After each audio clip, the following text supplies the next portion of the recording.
السلام عليكم وأسعد الله مساكم وحياكم الله ومبارك عليكم الخير اللي نزل.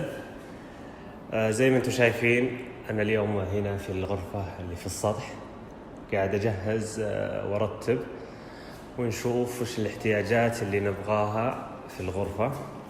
طبعا عندي أنا في أي غرفة أو حتى بالطول يعني عموما لازم أخطط وأرتب قبل أن أبدأ في أي عمل تبدأ فيه.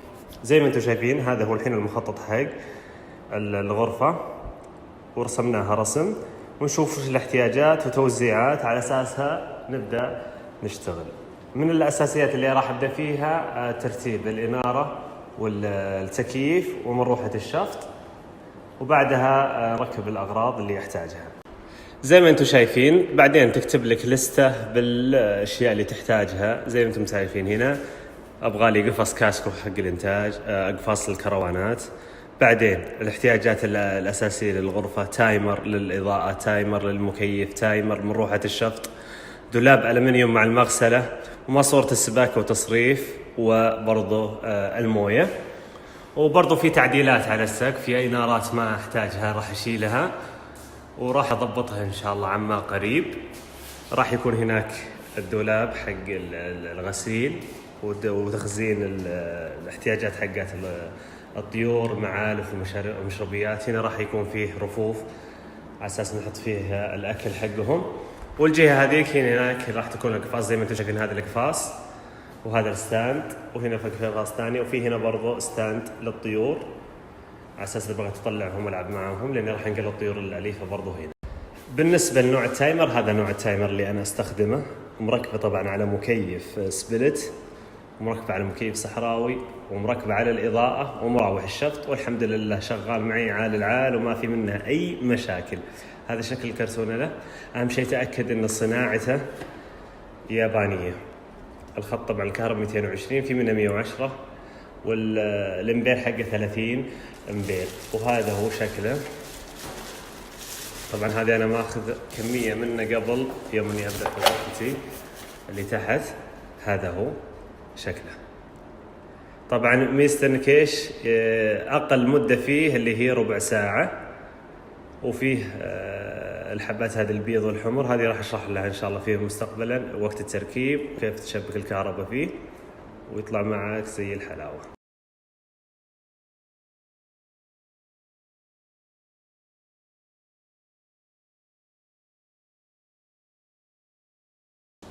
طبعا هذا ستاند راح نسوي ملاهي ان شاء الله للطيور، وبرضه هذه في الاقفاص هنا راح نسوي العاب وحركات للطيور خلها تنبسط معنا. راح ان شاء الله اذا خلص منها راح اوريكم الشكل النهائي باذن الله.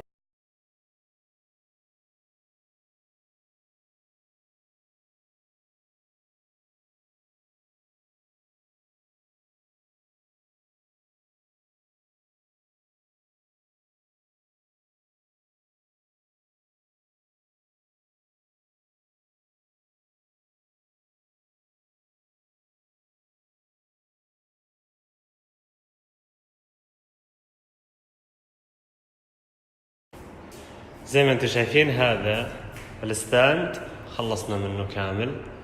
طبعا حاطي لكم هنا فتحات اذا كنت تعلق العاب، وبرضه هنا نفس الفكره، وفي حواجز على اساس اذا كان بياكل ولا شيء ما يحوس الدنيا ويكبكب عليكم. مناسب للطيور اللي حجمها وسط، يعني الطيور الكبيره زي المكاو ما يصلح له، يعني من الكاسكو نازل مناسب جدا لهم. زي ما انتم شايفين حليو. هذا نحط ان شاء الله الكروانات والسنكنيور يلعبون، كل يوم نطلع واحد ونلعب معه. ما شاء الله تبارك الله. وخلصنا من الملاهي. هذا القفص الاول، باقي في بعض الحاجات لسه ما تركبت لكن اوريكم تستاهلون. وهذا القفص الثاني، وهذا قفص الثالث، وهذا هي الستاند حطينا في لعبة، باقي نجيب الألعاب الباقية ونعلقها وتصير هذه ملاهي كاملة ونخلي الطير فيها. الأجانب هم أحسن مننا، نقدر نسوي اللي نبيه. طبعا اللي بيسألني من وين الألعاب جبتها من سوق الحمام بالعزيزية، وتقدر أنت تسوي الألعاب في البيت عادي. تحتاج بعض الأغراض تأخذها من محلات أبو ريالين وتسوي الألعاب اللي على كيفك. الإنترنت مفتوح وموجود كل الافكار اللي فيه. هذه بالنسبه للاقفاص والستاند خلصنا منه. وهذه الغرفه طبعا كان فيه لمبات في النص الغيتها، ونزلنا سلك المروحه من هناك. بعد شوي راح ابدا في التايمر واركبه ان شاء الله. وغيرت بعض الاضاءات اماكنها على حسب احتياجي للغرفه. طبعا زي ما انتم شايفين هذا المخطط الاناره قبل ما ابدا في تصميم الغرفه للطيور. طبعا هنا الغيت اللي في النص هذه كلها جميع، ما خليت فيها الا الاربع الكبار. هذه خلاص تصير شغال في النهار، والباقيات تشتغل فوقات ثانيه من دون تايمرات. لكن اللي بيعتمد فيه التايمرات على الاربع هذه، هي اللي راح تشتغل على التايمر، وبرضه تايمر على المكيف، وتايمر للمروحه راح تكون موقعها هنا باذن الله. يبقى هنا على تفصيل للمغسله، هنا راح تكون الغسيل، هذا راح ينشال ويلغى، وراح يكون موقعها هنا باذن الله في النص. وقت الحاجه راح نشغله فقط. هذا راح يشال، وراح تكون هنا دواليب، وهنا في رفوف للاكل للطيور نفس الغرفه اللي تحت. بالنسبه للكهرب، اذا انت ما تعرف فيه شيء لا تتفلسف على اساس ما يلفطك وتروح فيه. ما انت خبير فيه خلك منه وجيب لك كهربائي وما هي مشكله. شيء انت تدفع عن نفسك يا ابن الحلال ولا يلعب فيك الكهرباء. هذا هو تايمر، انا راح اركبه باذن الله. طريقته سهله جدا، ما فيه اي صعوبه.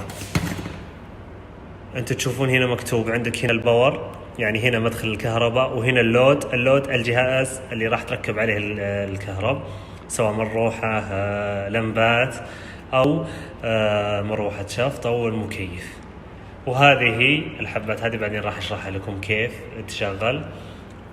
نخلص شغلنا وبعدين نرجع لكم.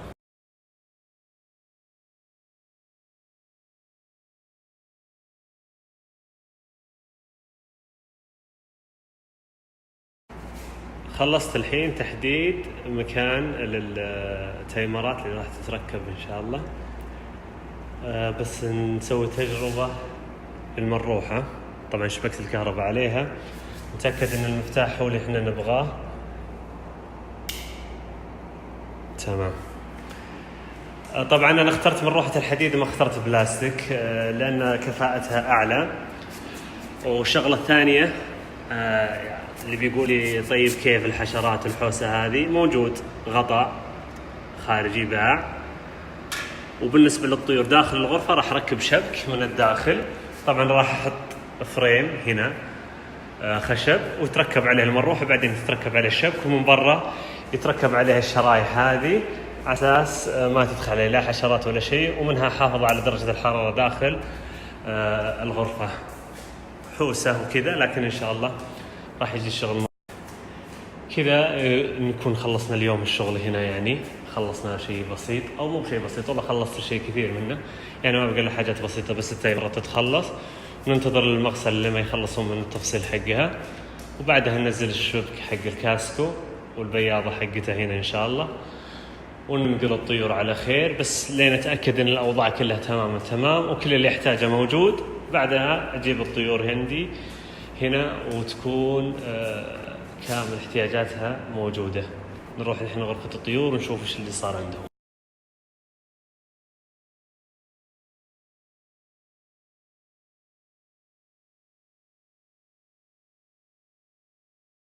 حياكم الله من جديد. هذه وجبة راح احضرها ان شاء الله للحبايب، اللي هي البيض بالبقسماط مع شوية جزر.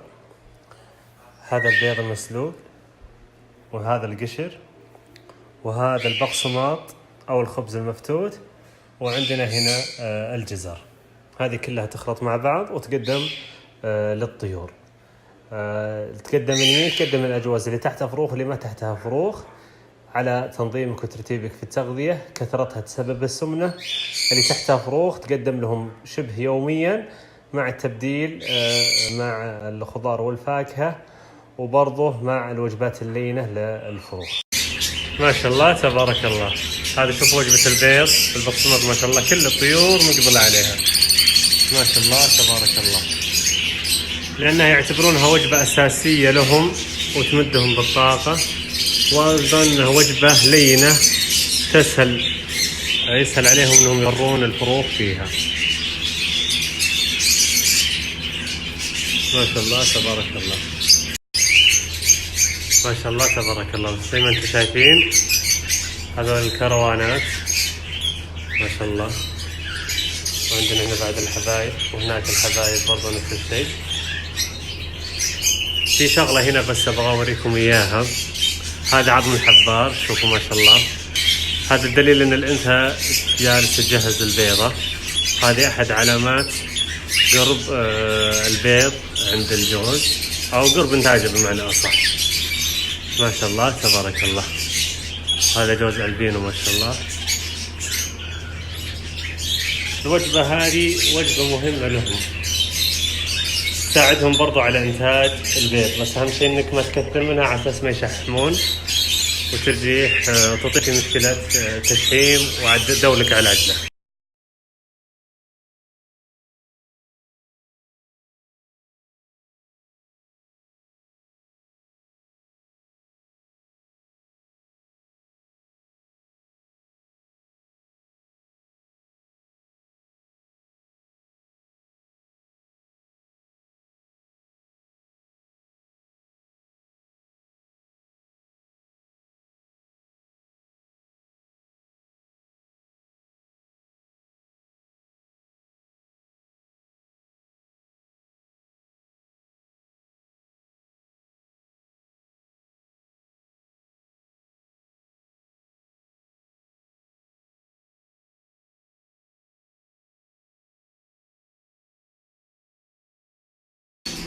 حياكم الله من جديد. في استفسار بالنسبة لتحشير البيض، أو البيض ما يفقس، يصير مخصب ويكون عند تحت الجوز لكن ما يفقس. وش الأسباب يا أبو نايف؟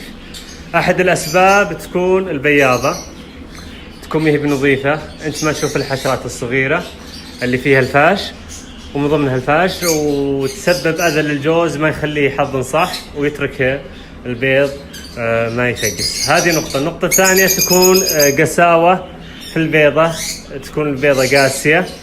المفروض انك تساعد الفرخ على الخروج بحسبتك للأيام، بعدها تتكسر البيضة خفيف ثم الفرخ بإذن الله يطلع. النقطة الثالثة الأجواء. سبحان الله، إذا لقيت الفرخ ضعيف ما يقدر يكسر البيضة تخليه يموت داخل البيضة. ما تبغى الفروخ الضعيفة، وهذه من مراقبتي للأجواز اللي عندي، والحمد لله تفاديت حوالي يمكن 20 فرخ. النقطة الثالثة برضو في حشر الفروخ داخل البيضة وما تطلع، عدم انتظام الرطوبة داخل غرفة الإنتاج، تكون مذبذبة يا اما عالية يا اما نازلة.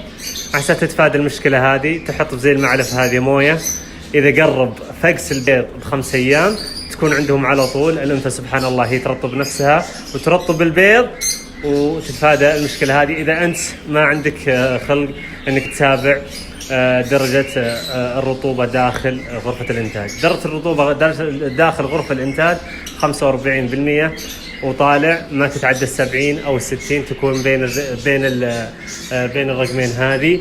إذا تبغى تفتك من المشاكل هذه أنصحك أنك تحط موية لهم دايم، وهم يروشون أنفسهم وقت تفكيس البيض أو قبل تفكيس البيض ب5 أيام.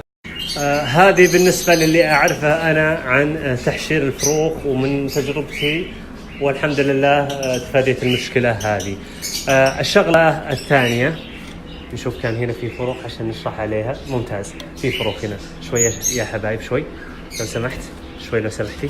طيب هذه الفروخ نقول ربي بارك لك وفقست الفروخ والحمد لله، لكن الفروخ تقعد يومين 4 أيام 5 أيام بالكثير ثم تموت. ليش؟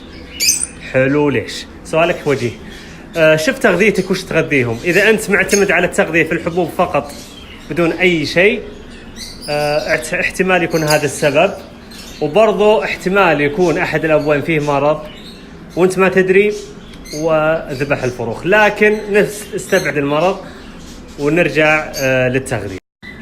بعض الأجواز ما تعرف تغر فروخها بشكل صحيح، المفروض أنك أنت تساعدها بتقديم الأكل اللين، ومن ضمنه خلطة اليوم اللي أضفناها لهم اللي هي البيض بالبقسماط. أكلة لينة تساعد الأبوين في غر الفروخ، وأيضا تساعد الفرخ في هضم الأكل. بعض الفروخ تموت، تلقى الحويص اللي عندها مليانة وكل شيء لكن تموت بدون أي سبب، والسبب انها ما قدرت تهضم الحبوب لان جهازها الهضمي لسه ما استوعب الاكل القاسي وقدر يهضمه. وبعض الفروخ تنجو وبعض الفروخ لا، والاغلب خاصة في الاجواز البكرية انها تموت. من الاسباب برضو اللي تخلي الفروخ تموت بعمر صغير جهل الجوز بغر الفروخ، خاصة اذا جوز بكري اول مرة ينتج. اعتبره والبطن هذه هدية مع السلامة إذا ما غر فروخه. إذا كررها مرتين 3 مرات اسحب البيض وحضنه تحت جوز ثاني يقوم بالمهمة. إذا مرة يعني ما عندك إلا هو هذا الجوز، حاول أنك أنت تغر الفروخ لو شيء بسيط عن طريق الإبرة الصغيرة، تساعد الأبوين على أساس يعرفون أن الفروخ هذه لهم ويوكلون. برضو أحد أسباب موت الفروخ بعمر الصغير تعب أو ملل الجوز من كثرة الإنتاج. بعض المربين يستهلك الجوز في الإنتاج خلال الموسم، وهذا شيء غلط. المفروض يعطي الجوز صحته وعافيته بالإنتاج بالطرق الصحيحة، وهي كل 3 بطون لازم يريح الجوز على حسب عدد الفروخ من فترة 2 إلى شهر، بعدها يرجع مرة ثانية وينتج منهم، وتكون الأجواز بصحتها على أساس ما يتعبون ويتركون فروخهم أو يكون غرهم ضعيف. موفقين خير إن شاء الله. أتمنى أني أفدتكم وأعطيتكم معلومات كافية إن شاء الله. أي استفسار حياكم الله على الخاص، وإذا كان في استفسارات في بعض الاستفسارات راح تجيني وأنا أفضل إجابتها على العام، وراح أنا أجدولها إن شاء الله بحيث كل يوم أو كل يومين أنزل معلومة أساس ما تكثر عليكم تستفيدوا منها وتوصل لأكبر شريحة من المربين المبتدئين. موفقين خير.